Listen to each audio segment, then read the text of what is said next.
Hello students, I am Sunita Pawar, lecturer of ENC department, HAP and Trust Polytechnic, Nirsoshi. Today we will see the revision of 6th unit of medical electronics, biotelemetry and patient safety.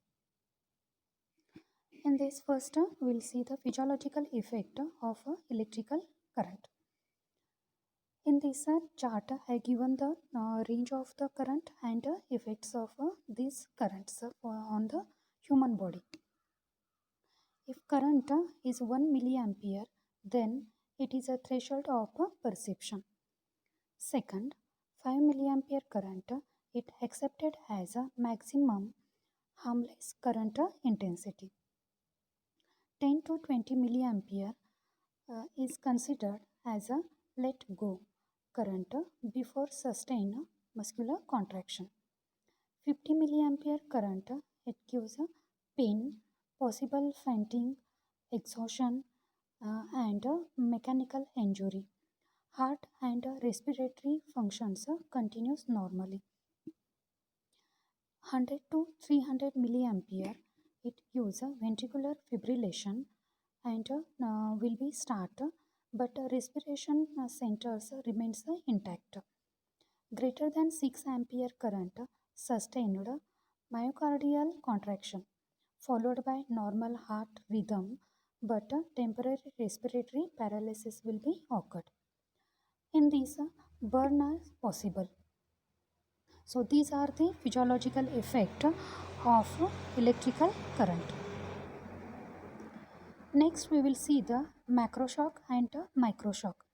In macroshock, a physiological response to a current applied to the surface of the body that produces unwanted or unnecessary stimulation like muscle contraction or a tissue injury is called a microshock.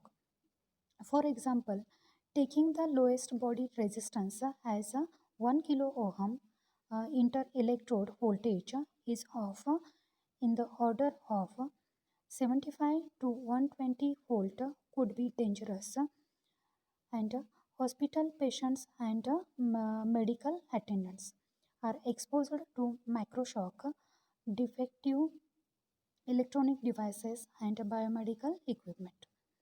To produce macroshock, much large current is required because current distributes itself throughout the body.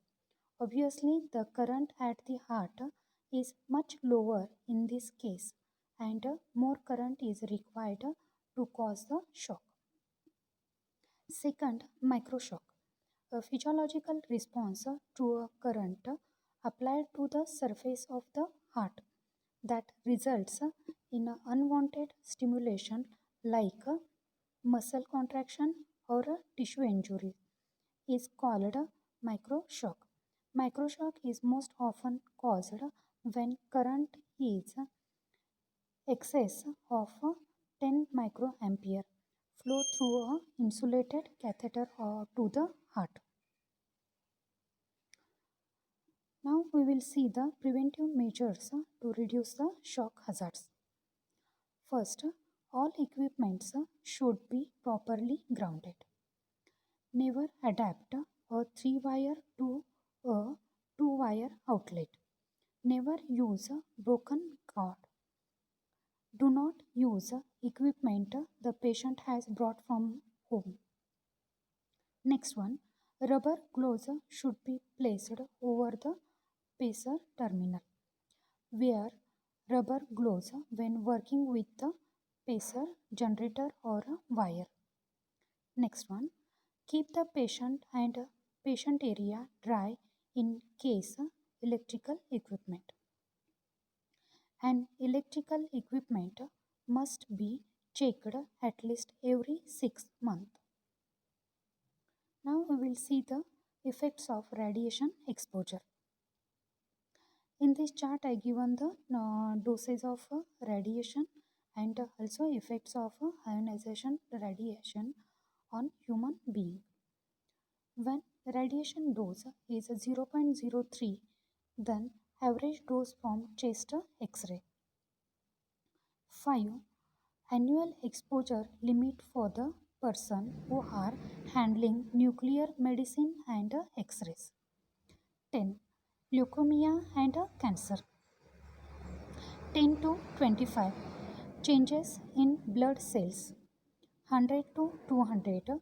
Omitting with 3 hours at about 125 hour and hair loss within 5 to 10 days. 225. Death within 60 days for 5% of those exposed. 400. Death within 60 days for 50% of those exposed. 500 to 600. Death within 60 days for 90% of those exposed. If radiation dose is 1000, then omitting and death within 3 hours in a single exposure. Now we will see the ill effects of e-waste. The content of a lead can affect a central nervous system and affect brain development in children. Cadmium can cause neural damage and accumulated in kidney and liver. Mercury can respiratory. Now we will see the effects of e-waste. These ill effects you are getting because of the e-waste materials. First, content of lead can affect the central nervous system and affect brain development in children. Cadmium can cause neural damage when the accumulated in kidney and liver. Third one, mercury causes respiratory and skin disorders. Chromium causes DNA damage.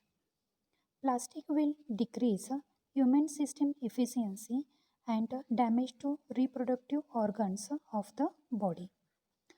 Barium causes muscular weakness and can damage heart, lung and liver.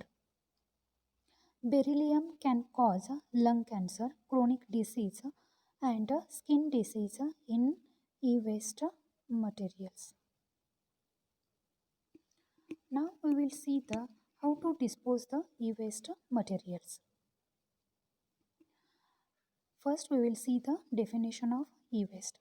E-waste is considered as a dangerous as a certain components of some electronic products, certain materials that are hazardous depending on their condition and density. There are different methods are used in disposal of e-waste. First is the landfilling. It is one of the most widely used method for disposal of e-waste. In landfilling, trenches are made on the flat surface. Soil is extracted from the trenches and waste material is burnt in it, which covered by the thick layer of soil. The degeneration process in landfills are very complicated and run over a wide time span. The environmental risk from landfilling of e-waste cannot be neglected. Second method is the incineration. It is controlled and complete combustion process in which the waste material is burned in specially designed incinerators at a high temperature. The temperature is 900 to 1000 degrees Celsius. The advantage of incineration of e-waste is the reproduction of waste volume and the utilization of the energy content of a combustible materials to some plant. Remove iron from the slag for a recycling.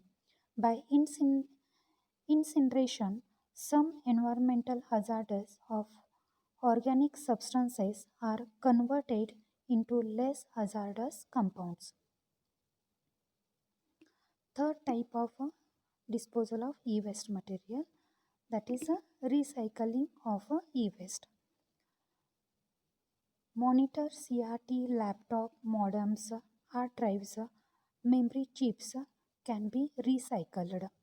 Recycling involves dismantling, that is removal of different parts of e-waste containing dangerous substances like PCB, HG, separation of plastic, removal of CRT and non-ferrous materials and printed circuit boards. Recyclers are use strong acid to remove precious metals such as copper, lead and gold. The value of recycling from the element could be much higher if appropriate technology are used. Therefore, recycling is the better possible option. Fourth method, that is the reuse. It constitutes a direct second use or use after slight modification to the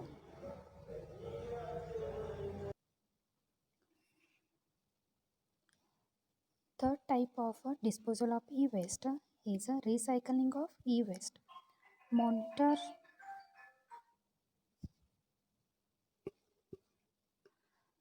Third method is a recycling of e-waste. Monitor, CRT, laptop, modems, hard drives, memory chips can be recycled. Recycling involves dismantling, that is removal of different parts of e-waste containing dangerous substances like PCB, HG, separation of plastic, removal of CRT and non-ferrous metals and also printed circuit boards. Recyclers use strong acid to remove precious metals such as copper and gold. The value of recycling from the element could be much higher if appropriate technologies are used. Therefore, recycling is the best possible option. Fourth method, that is a reuse. It constitutes a direct second use or a use after slight modifications to the original function in equipment. It is commonly used for electronic equipments like computers, cell phones, etc. Inkjet cartridge is also used after refilling. This method also reduces the volume of e-waste generation. So we can use above mentioned methods for disposal of e-waste. Now we will see the telemedicine applications. In the telemedicine, the first one application is the teleradiology. So teleradiology images such as X-ray, CT scan or MRI images can be transferred from one location to another location for expert consultation. Second, telepathology.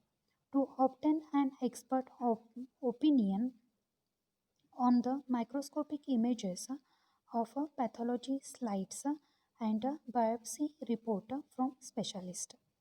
Third, telecardiology. Telecardiology relates to the transmission of ECG, echocardiography and color Doppler. Fourth application, that is a tele-education, delivery of medical education programs to the physician and paramedics located at a similar town who are professionally isolated from major medical centers. Teleconsultation. Specialist doctors can be consulted either by a patient directly or by the local medical staff through telemedicine technology. So these are the telemedicine applications are used. Now we will see the block diagram of single channel telemetry system. So in this block diagram, two parts are there. One side is the transmitter part, another one side is the receiver part is there. So in transmitter part, Transmitter is there, subcarrier modulator, ECG amplifier, and it requires a battery supply. In receiving part, RF amplifier, demodulator, heart rate monitor, cardioscope, tape recorder, and graphic recorder is there. In the single channel telemetry system, um, using the ECG machine, they are sense all the ECG signals. Those signals are amplified and these signals are modulated using the carrier frequency. And this modulated signal is transmitted using the transmitter. At the receiver end, using the antenna, they are receiving the signals and then it passes through the RF amplifier. Then in demodulator, they are receiving or they are getting original ECG signals. And those original ECG signals, it gives to the heart rate monitor. You are getting the direct heart rate of that person. Then we are getting the tape recorder. So using the tape recorder, we are getting the hard copy. Then graphic recorder is there. So in graphic recorder, you are getting the graphical representation of the ECG signals. Then those graphical signals we can display on the oscilloscope or on cardioscope. So this one is the single channel telemetry system. So why it called it as a single channel? Because in this channel telemetry system, only one ECG signal can send for using this telemetry system only. So it called it as a single. Now we will see the essential parameters of telemedicine. First is the primary patient data. It includes name, age, occupation, sex, address, telephone number and register number. Second, patient history. It includes personal and family history and diagnostic reports. Third, clinical information. It includes symptoms or interpretation of data obtained from direct and indirect patient observations. Fourth, investigations. It includes a complete analysis report of technology and biochemistry test, stool and urine examination. Sixth, data and reports. It includes radiography, MRI, CT scan, ultrasound, and nuclear medicine images and reports, pathology slides, electrocardiogram, and spirograms. These are information is included in these parameters. So these are the essential parameters of the telemedicine. Next, classify the medical devices as per the safety standards. In this, first class 1. The devices belongs to this class have no interchange of energy with the patient and therefore they have the lowest risk. In this category, the hospital beds, cervical collars, corrective classes, stethoscope for diagnosis, eye occlusion plasters, conductive gels, non-invasive electrodes for electroencephalogram or electrocardiography. These devices are comes under the class 1. Class 2A. In this class, the risk increases. Example of devices, contact lenses, urinary catheters, needle of syringes, dental fillings materials and pins, muscle stimulators, hearing aids, magnetic resonance equipments and X-ray films. Class 2B. These devices have risk level between class 2A and class 3. Example of these devices: hemodialysis concentrates, severe pressure wound, brachytherapy devices, prosthetic joint replacement, lung ventilators. Class 3. In this includes medical devices posing highest risk. Example of devices: biological heart valves, vascular prostheses, spinal and vascular stents, central nervous system electrodes. These are the devices which comes under the different safety standards. Now we will see the telemedicine using mobile communication. So this one is the block diagram for the mobile communication. One side mobile station is there, another side fixed station is there. So using the satellite we can exchange the medical information. Mobile communication have opened up new possibilities for mobile telemedicine in emergency situations. In a moving vehicle, color images, audio signals, and physiological signals such as ECG, blood pressure are obtained from the patient. These images and signals are multiplexed and transmitted to the fixed station. In fixed station, these signals are received and demultiplexed and presented to a medical specialist. Instructions from the specialist then transmitted back to the mobile station through the communication link. In mobile communication, the capacity of transmission link is generally limited and is a typical 10 kilobits per second to the 100 kilobits per second. These capacities are far below those required for the transmission of medically significant information.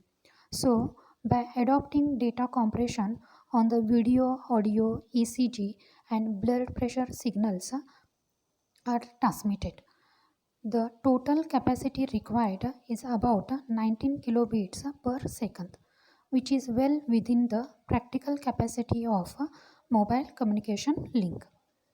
The different parameters and data is compressed in definite ratios, and then only that compressed data is transmitted towards the fixed station. So these are the number of the questions from the sixth chapter.